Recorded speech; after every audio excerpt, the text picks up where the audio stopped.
2006.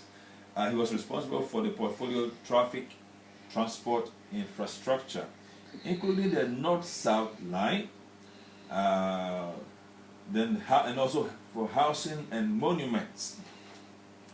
Later, he became director of his own consultancy, Public.nu.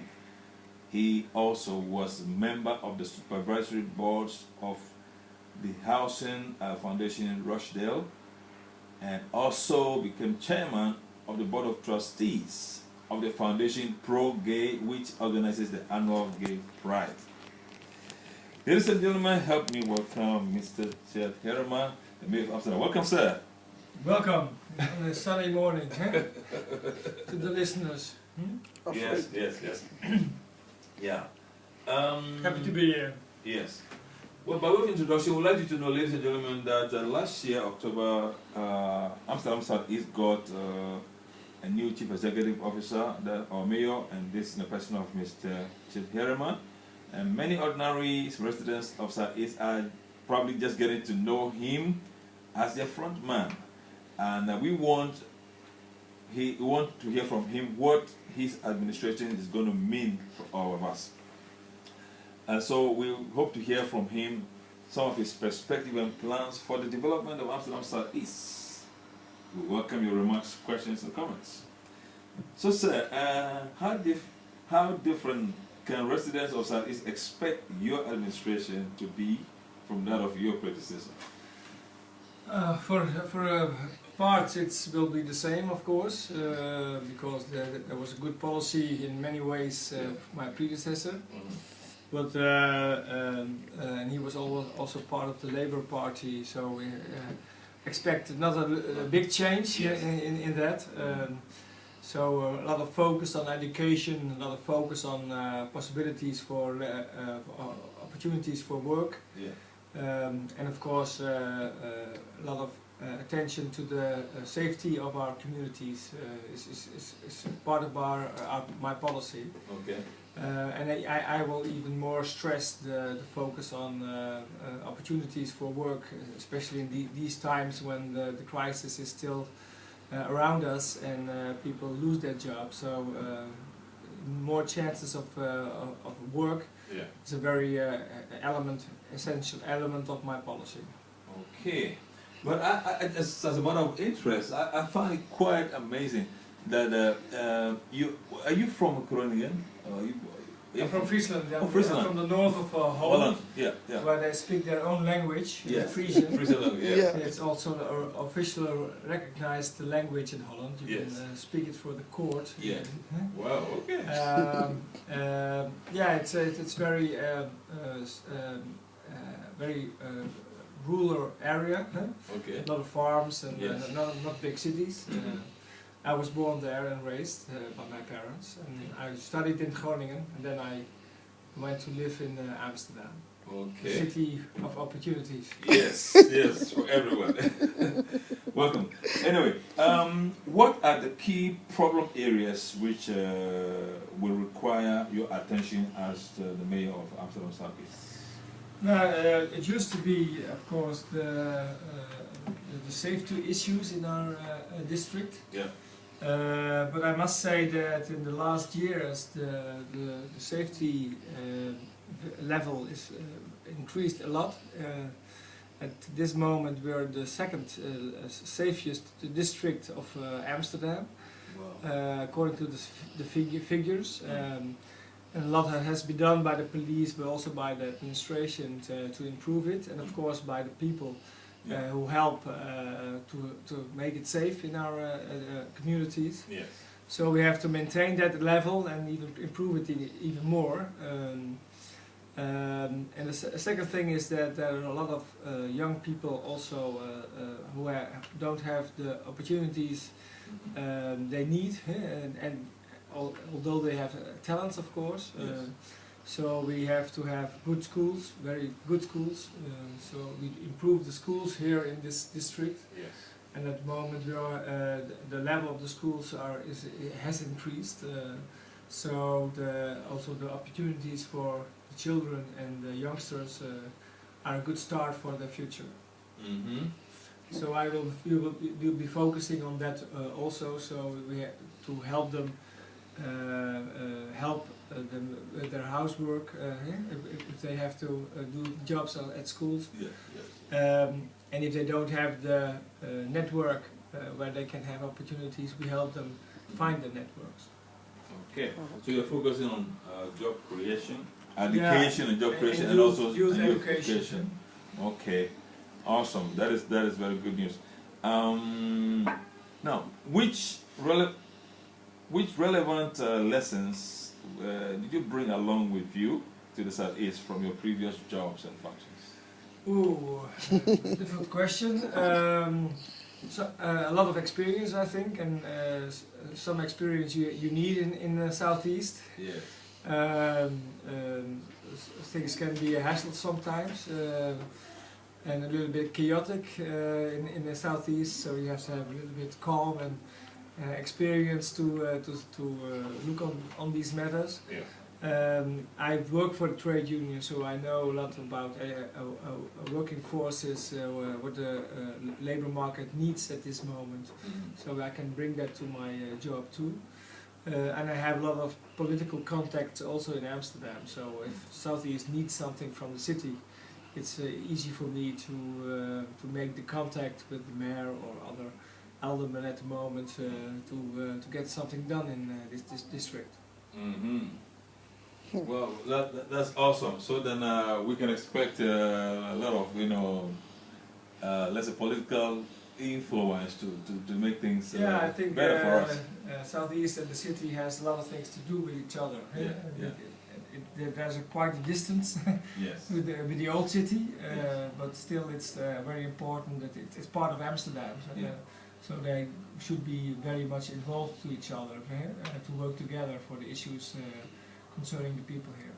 But are there some issues that you think are new for you, there will be a challenge for you? Because I believe in every job, the challenge is what maybe gives the drive and the push to get things done.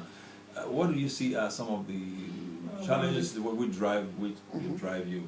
One of the challenges, I think, I'm used to working in districts with a lot of nationalities. Yeah. But of course, the nationalities in Southeast are different. 140 nationalities at least, and still counting. And that is quite a challenge to meet the different needs of those communities. They sometimes live separately, very separately, but still we're one community. So we have to stimulate the contacts between the communities. Sometimes the language can be a problem for people to understand what their rights are here in this district. Yes. So that is a new challenge also every day to get people involved and to know people and to let people know that they are included into the community here. Mm-hmm. But how, I mean, at your level, you're more or less the boss of the whole Southeast. How do you get to sense the need of maybe the smallest ethnic group in Southeast, for example? There are some groups which have been established for a long time, so we pretty much know, the way they go about things. Yeah. Take the Suriname community, maybe the Chinese community or the Antillean community. New communities are coming in. Yeah. At the moment we see an increase, for example, from Spanish people. Mm-hmm. They went away from the crisis in Spain and they came to live here. Southeast is always a neighborhood where new people come in first. Yes. And that's why I like it also. You see the new development of the city first at the Southeast. And it's very important to meet those new communities and see what they need, and get them to know the city council also. Yes. Because the old groups know their way. You're right. So I don't like to sit in my office. I go out a lot to meet people and feel and talk to them what they need and what we can try to do to help them. Okay, I think I have a question from Yeah. So if that studio. yes, if that be the case, Mayor, have you made contact with the Nigerian community? Yes, And to be able to know the things that we need.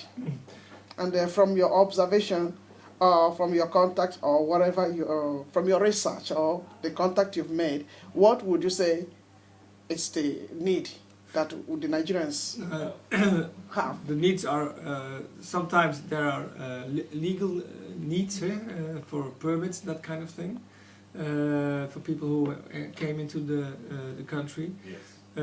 I can't help them with that because I don't give the political of the license. Oh, you mean the legal like being documented? Is that what Yeah, you mean? the documents. Okay, okay. Of course, there are issues also Yeah, on that yeah, side. yeah.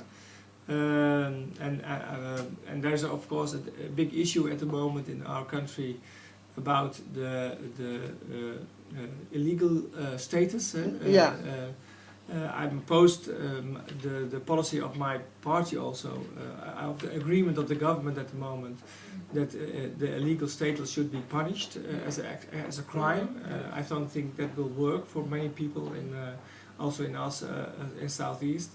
It's a wrong. It's a symbolic law which they want to implement. I'm opposing it, and also my party just spoke out very recently that they are opposing that kind of policies because everybody should be included in a way. Exactly. So that's one way of trying to help the people in Southeast also on the national level. Okay. To make their voice also heard. Yes. Secondly, there's a lot of issues of finding jobs, of course. Yes, exactly. Getting employment. Mm-hmm. We are not an employment agency, but there is also a lot of opportunities here in Southeast. It's the second economic center of Amsterdam at the moment. You see here in where you are at the radio station, Mm-hmm. there are a lot of offices, and there are more and more offices coming at the moment. Mm-hmm. And there are five. For example, there are 5 hotels coming here, opening in this area. One is already opened, the other one is opening soon, and there are always new opportunities there. And so we have an agreement with the hotels here to help people from Southeast to get those jobs. But By training and by educating them on time before the jobs are available. Your Excellency, we still think even if jobs are being offered, it's still only for people who are documented. That's true. So the undocumented, and I believe most Nigerians, some of the Nigerians are undocumented. Yeah. So how would people from those, or what do they call it, migrant, the low, the minor, yes, the minority. the minority, how would they be covered in this whole thing? Because when somebody is undocumented and you do not have any means of as well getting income, so the people will automatically be involved maybe in crimes and whatever. That's true, but I can't help them get documented. If they don't have the right to have a document, then Yeah. they can't have a job. Mm-hmm. That's the law and the system in our country and in most countries. So that means even when they are in a city that have job opportunities, they will still not be offered job. No, those jobs are offered by people who have a legal status. Exactly, And exactly. Of course, a lot of Nigerians also have a legal status, so it's not that they're all Not illegal. all, of course, of course. I'm a Nigerian. Well, somebody out there who is listening to this broadcast and you feel that you can make contact and you want to ask your question direct to the mayor of Southeast, give us a call on 020 737-1619 on Radio Voice of Naija. Yeah. Well, you heard it clearly from my co-host. So, give us a call if you have a question. Mr. Herrema is here to answer your questions.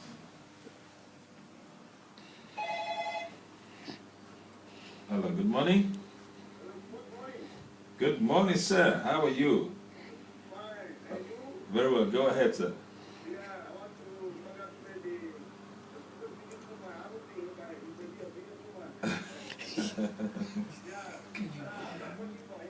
Okay. Yeah. So you are a beautiful man. But where are you living? Okay.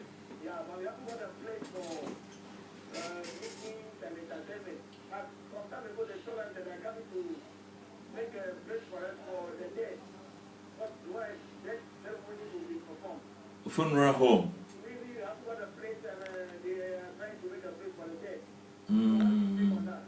Okay. Did you get a question? No, I didn't understand it. Okay. The question is, some time ago there was a discussion about establishing a funeral home here in Southeast. But he believes that there are people who are alive who sometimes don't have a place to stay or to live and all that. So why is the focus or some kind of priority be given to creating a place, a funeral home here in Southeast, instead of thinking of, catering for those who are alive? Yes, who are homeless. Yeah. I think in a way you can see that there are a lot of facilities also for the homeless in Amsterdam. If you compare it for a few years ago, Yeah. Maybe 5 years ago, there were still people living on the street. Yeah. And partly because of also the policies of the Labour Party, we've succeeded in getting those people out of the street, Yeah. finally getting their homes Yes. for them. You don't see a lot of people on the street. For example, other big cities have a lot of people on the street. In Amsterdam, you won't find a lot of people on the street. Let's be glad about it, but still it can be possible, of course, that people don't have a home, and the organizations who are responsible for it seek out for those people to help them find a home for them again, because they really, we don't want people on the street in our city. And the other issue is everybody has to die once. We all know that. And there is an initiative to have a place in Southeast where you can mourn your dead ones. And it's a big city, Southeast, so and we don't have a facility like this in our district. So that's why there is an initiative to have a kind of a mourning center, mourning center for funerals for funerals and all kinds of religions to find a place there. And they have found a spot at this moment, and we don't organize it, but an organization, a company, gets the opportunity to make it there. Okay. And we hope it will start this year or next year. So that's why, and it's not an issue. This or that. I think a city needs both things. Yes, Your Excellency, I'm coming up again. But if you are ruling a people and they are saying to you, this is what we need first before funeral home, is it not good that the need of these people have to be met than just what you people have put in your agenda just to give to us? A lot of homes have been built here in Southeast. You can see that that a lot of housing has been built here in Southeast for people. Yeah, but they are expensive for these people who are demanding for this. Of course, they are expensive. Yeah. But there, if you have a low income, you have a subsidy to get it. The increase of the rent in the last years has been very low. Yeah. So that there is not a big increase in the rent last years because of those policies. Because we know people have a low income, and there have a lot of houses have been built. So it's especially in Southeast, it's rather easy to get a house if you have a right to a house. Okay. Hello. Good morning, caller. Yes. Go ahead.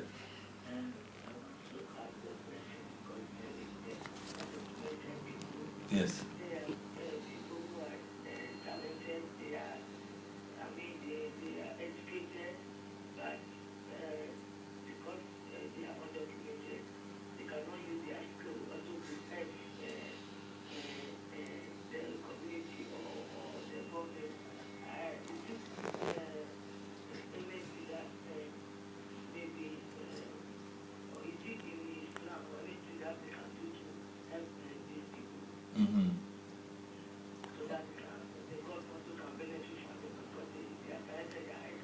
Yeah. because they don't have the status.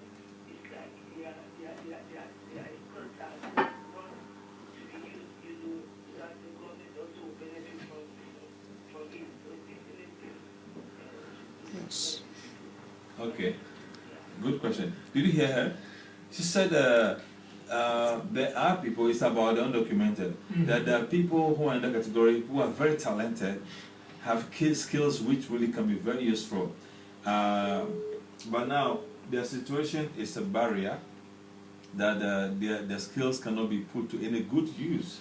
She said, isn't there a way that the government can look into, find a way to benefit from the talents of these people, in a productive way, so that they don't go to waste. I mean, their time and their skills don't go to waste, and also the government also, can benefit somehow. Yeah, I agree that on the national level, they determine the laws for documents. Yes. Not here. Yes. We have to implement them, but not but determine them. Yes. And my party is in favor of don't let those talents go, but use those talents of people. Yes.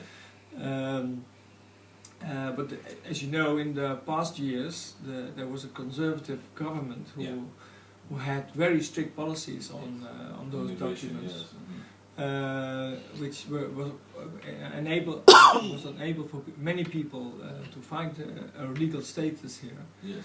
And with this new government, at least a little bit more relaxed in these issues.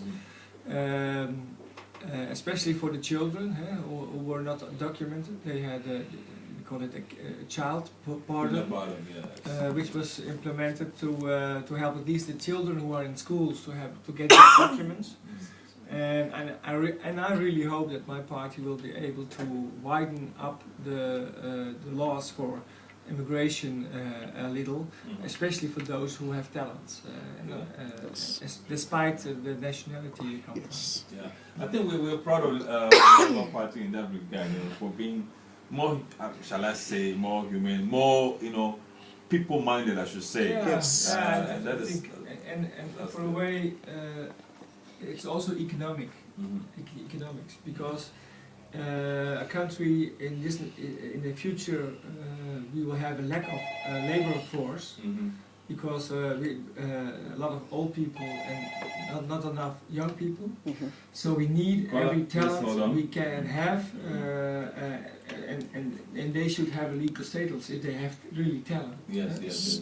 And I think some of the amnesties which have been granted in the past and once in a while it's given. It's a good way of incorporating people like that, so that their talents don't go to waste, because everybody has something to offer. Of course, and of course you should not get documented people who are only unemployed.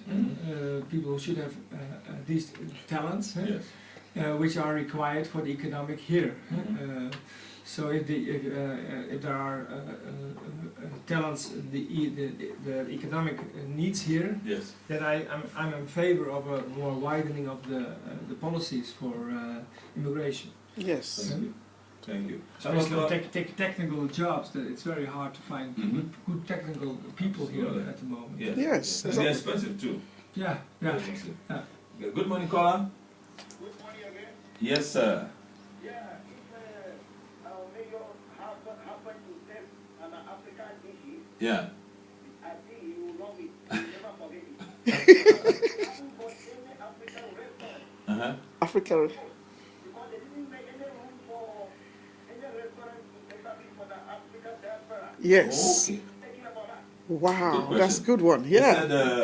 He said He wants an African restaurant. he said, if ever you have tasted an African dish, you will love it. Yeah, I have. Okay. So I love it. So it would be nice to have more diverse restaurants here in this area.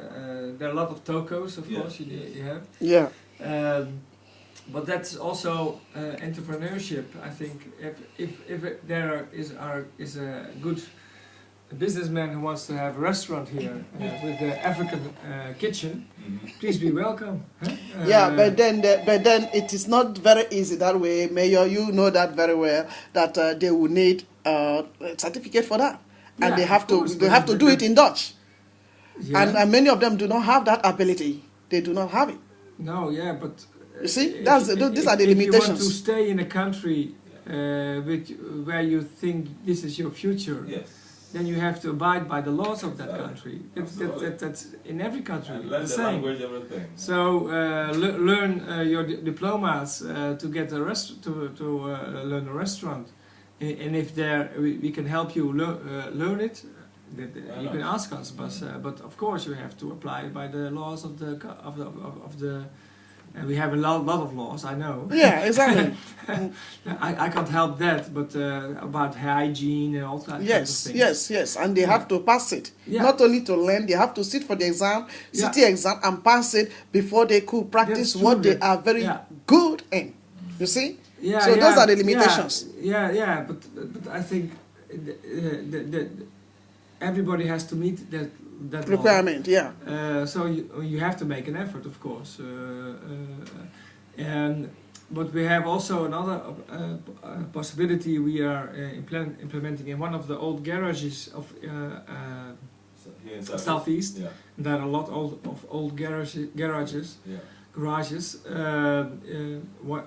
Will be transformed to the world of food, where 25 young new entrepreneurs can show their own kitchen. So all kinds of food of whole the world, and we have a lot of different kitchens in the Southeast. Get an opportunity to show their kitchen and to a kind of restaurant. It doesn't take a lot of money to do that, but you have to have, of course, the diplomas. Okay, good. We have another caller. Hello, good morning. Yes. Better raise a voice. Yeah. People who are sick and at the moment they cannot do much for themselves. Yeah. Do they have anything to help them to have a skill or something to motivate them? Okay, people who are sick or who have a low education, are there plans to really help them to do some work? You know, they want to be useful to themselves. Is there any plan for them? Now, for instance, the jobs at the hotels we are talking about, they don't need a high education. If you want to have cleaning ladies in the or service ladies in the hotels, you don't have a doctor degree. Fortunately. So we are having. There are some programs, education programs, to meet the skills to get those jobs. We have around 300 training opportunities for 300 different kind of jobs in our Southeast this year, where we can help, and most of them are low education, because we know most of the people have a low education, of course. And in this way we try to help them get the jobs they need. I was just wondering about the hotel jobs you were talking. The hotel jobs you're talking about. How does one get about getting involved so that they can get a job in those hotels when the hotels are ready? Which are the channels to use? One opportunity is to contact the hotels themselves. Okay. Of course, that's the easy way. Yeah.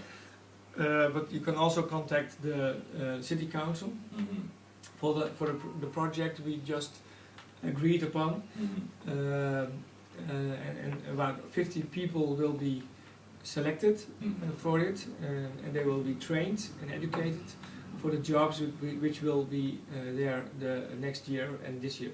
Wow. So I can't promise an opportunity for everybody, but at least for a small part of people, we can help them find a job. Awesome, awesome.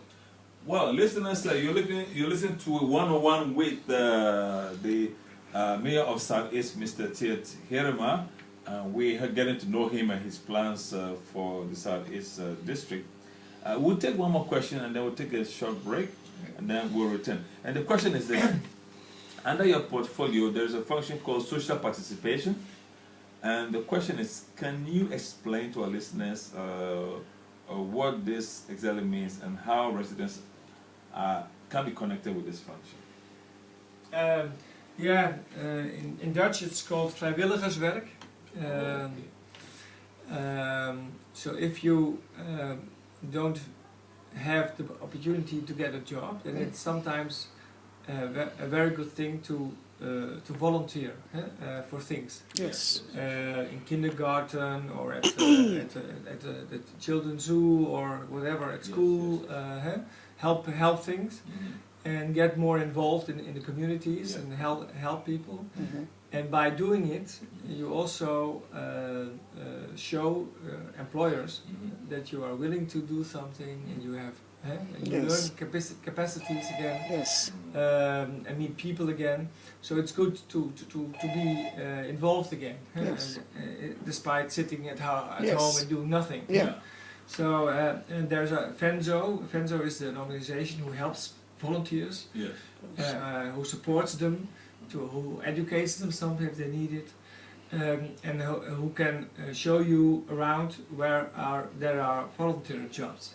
Okay. And it's not paid jobs, of course, then, but it's a way to get involved in the community and to get to know Southeast. Wonderful. Hello, caller. Yeah, good morning. Hello, good morning. Good morning. Good morning. My name is Jonathan. Jonathan, yes.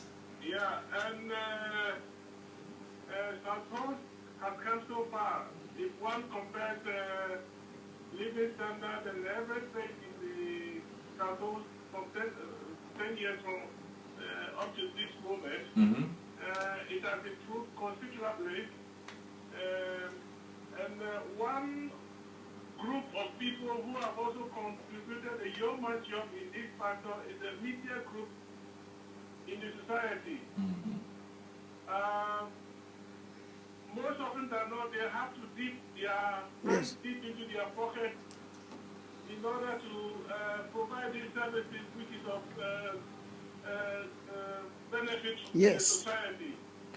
I want to know what the Stadtdale is doing to help this group, because they do voluntary work, and their work is also, as compared to people who work in Hilversum in the radio or the media, they earn very, very well. But these people here in Southcoast, and they are sacrificing. Is there a way the Stadtdale can help them? Yes. Wow. Yeah, very good question. Yes, very good. Quiet, but please rephrase it. Yes, those who are in the media here in Southeast, they are providing very wonderful services, but most of it is on a voluntary basis. Compared with those who are working in Hilversum, they are earning really good, good money for their services in the media as well.